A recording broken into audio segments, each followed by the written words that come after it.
আসসালামু আলাইকুম সবাইকে, নূর নফিলের পেজ থেকে সবাইকে স্বাগতম। আজ আপনাদের সাথে একটি বিশেষ দিনের মুহূর্ত শেয়ার করব।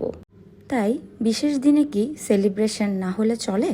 আমরা দুজনেই চলে গিয়েছিলাম ধানমন্ডিতে নিউলি একটি লঞ্চ রেস্টুরেন্ট ট্রাভেল ইস্ট। ইতিপূর্বেই আপনারা অলরেডি জেনে গেছেন আমি কিন্তু একজন গাছপ্রেমিক মানুষ। তো এখানকার পরিবেশটি এত কাম অ্যান্ড কোয়াইট এবং এত ওয়েল ডেকোরেটেড, গাছপালা দিয়ে সুন্দর করে আসলে ওয়েল ডেকোরেটেড।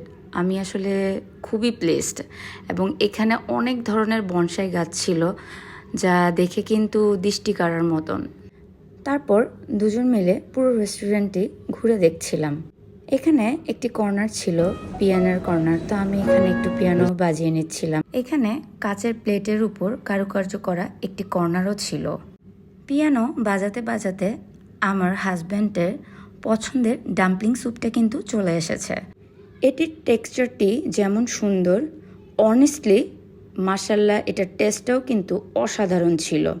তারপরে আমাদের সি ফুড রাইসটিও চলে এসেছে। এই সি ফুডের মধ্যে ছিল অনেকগুলো ক্র্যাব এবং স্কুইড, যা কিন্তু খেতে দারুণ ছিল। এক কথায় আমি এই রেস্টুরেন্টটাকে 9 আউট অফ 10 দিব। তারপর আমার মিস্টার একটি প্যাকেট থেকে খুলে আমার জন্য একটি গিফট বের করে দিল। তো আজ কি স্পেশাল দিন ছিল তা জানতে হলে পরবর্তী ব্লগের অপেক্ষায় থাকতে হবে। Thank you for watching.